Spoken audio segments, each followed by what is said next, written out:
Hey there, Far here, and you're watching Filipino VA Guide's VA Tip of the Day. And today's VA tip is mastering one new skill at a time is very important for virtual assistants. Now, as much as possible, you want to avoid information overload.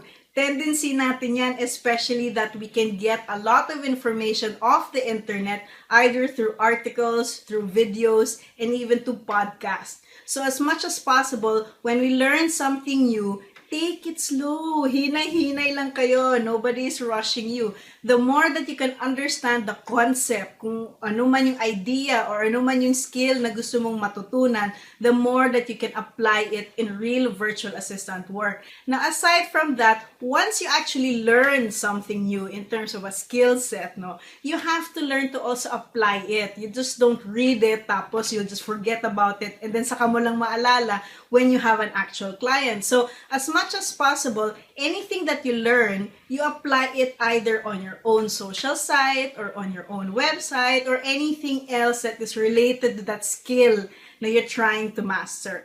Now, most of all, once you actually master all of these skills, no, nire-refine nyo na ng konti, the best thing that you have to do is to practice, and practice. Gaya nitong video na to, naku, maniwala kayo sa akin, ilang beses ko itong pinapractice para lang maibigay ko sa inyo na maganda at aking beauty na maganda ako. So anyway, that's our VA tip of the day, which is master one new skill at a time. See you guys on the next videos here at Filipino VA Guide.